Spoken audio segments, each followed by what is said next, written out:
सीहोर जिले में वन विकास निगम ने सरकार को करोड़ों रुपए का चूना लगा दिया है। वन विकास निगम सीहोर द्वारा वर्ष 2022 में करोड़ों रुपए की लागत से जिले के अलग अलग वन परिक्षेत्रों में सागौन सहित अन्य प्रजातियों के लाखों पौधे लगाए गए थे। अब उन स्थानों पर पौधे नहीं हैं और पौधा लगाने के लिए जो गड्ढे खोदे गए थे वे भी नजर नहीं आ रहे हैं।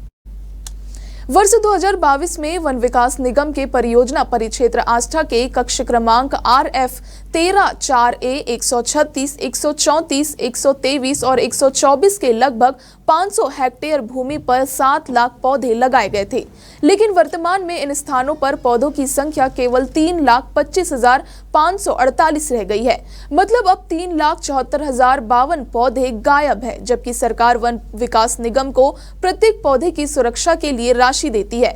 इसी प्रकार परिक्षेत्र इक्शावर में RF 225, 226, 290, 228, 221, 291 और 29, 291B की लगभग 670.0 हेक्टेयर भूमि पर 8,96,000 पौधे लगाए गए थे, लेकिन वर्तमान में अब यहां पौधों की संख्या केवल 2,45,335 है। मतलब अब 6,50,665 पौधे नहीं हैं।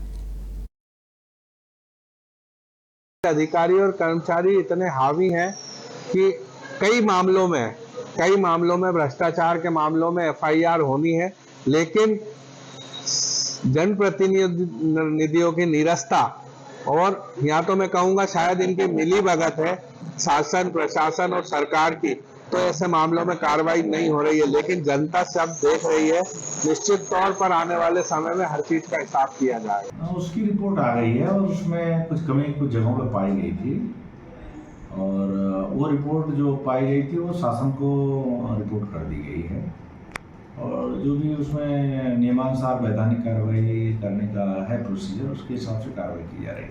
उसमें जितने संबंधित लोग थे, अभी एग्जैक्टली हमें फिगर तो नहीं याद है किसको जारी किया, लेकिन जितने भी संबंधित थे वो जिस लेवल पर जारी होना चाहिए उस लेवल पर जारी करने की कार्रवाई चल रही है। वरिष्ठ द्वारा मतलब जो लेटर आया था उसके आधार पर मैंने 2 दल गठित किए थे। यहाँ पर दोनों दल प्रभारी SDO थे, SDO सीहोर और SDO बुधनी, दोनों ने अपनी रिपोर्ट निरीक्षण करके एक रिपोर्ट प्रस्तुत की गई है। उस रिपोर्ट को हम वरिष्ठ अधिकारी को भेज दिया गया है और जिस स्थिति में जो प्लांटेशन थे उसी स्थिति में हमारे रेंजर साहब ने वन विकास निगम से जो एरिया था, प्लांटेशन था, वो अपने प्रभार में लिया है और हम अभी सुरक्षा कार्य हम कर रहे हैं।